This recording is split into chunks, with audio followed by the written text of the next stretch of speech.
Today I want to talk a little bit about a subject that's quite close to me, quite personal. You've obviously seen from the title and the thumbnail that it's about depression. I want to start by saying that I'm not a doctor.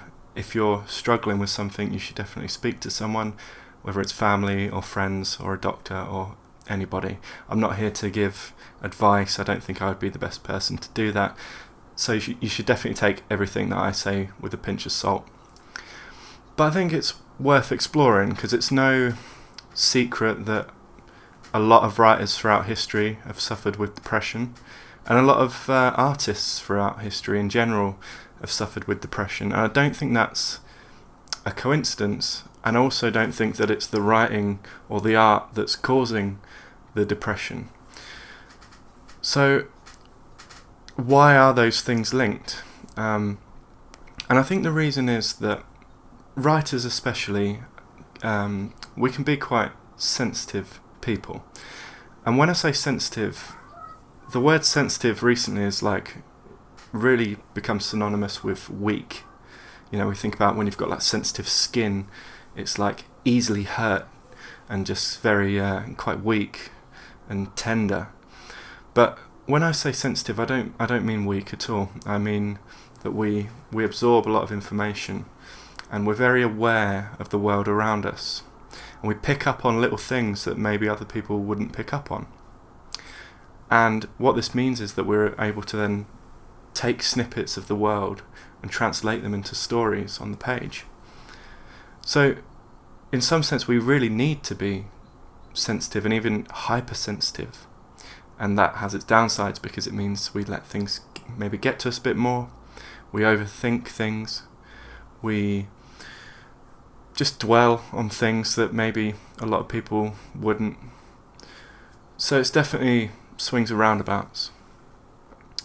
And the only thing I'd say really, and what helps me, is that I try and channel it. So I don't take any medication or anything like that. I've never been officially diagnosed with anything. I've taken a lot of, you're going to laugh when I say this, but I've taken a lot of online tests to try and figure out roughly what maybe I have, if anything. And obviously online tests are rubbish. But pretty much every one that I've taken has said you are bipolar. And I don't know if I've ever really wanted to get an official diagnosis on that because it would make me maybe... I wouldn't want it to change me knowing that I have a particular thing or I don't, and obviously it's a spectrum anyway. But what I try and do and what helps me to some extent is to channel it and to think, okay, I suffer with this thing, whatever it is, but I'm not going to let that kind of get the better of me. I'm going to use it. And as I said at the beginning, I don't want this to be like, okay, I should hold on to my depression and allow myself to suffer so that I can make my art better. Don't do that. But whenever you are feeling particularly down, it can actually really help, I find, to let it out onto the page. It's great to talk to people. It's great to do anything that takes your mind off of how you're feeling, whether that's watching films or whatever it is. Writing, I find, is a great way, because even if you're not writing about your particular life, or even writing about, you might not even be writing about a character who's depressed in any way, but you can take your pain or whatever you're feeling and turn that into something really compelling, but at the same time you're releasing it, you're letting it out. Sometimes just stepping back and actually being aware of how you're feeling, being mindful, I find can just really help and really kind of help me objectify it a bit.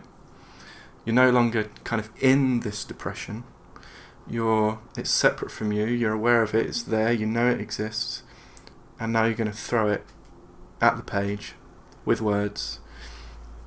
You can tell a story. You can put all these characters onto the page and really channel it and allow a reader to pick up on it. It doesn't have to be the specific pains that you're feeling. It can just be Pretty much every story ever told is about someone going through some kind of struggle, whether it's external or internal. So channel it. Channel what you're feeling. Channel your struggle onto the page. And that's kind of all I'd say. I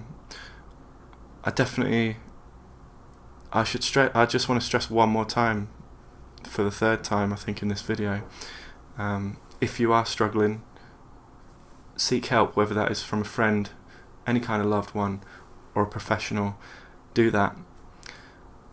But try writing. It might help you. You're probably a writer anyway if you're watching this, but if you're really in one of those kind of low states, and you really don't feel like writing, sometimes just kind of forcing those first 10 words out can turn into 10,000 words before you know it, and you've forgotten to some extent how you were feeling in the first place. So yeah, that's it today. Just a real quick one. I'm not going to ask you to let me know in the comments if writing helps you overcome your depression, but I hope you're doing well, and I'll see you in the next one. Cheers, guys.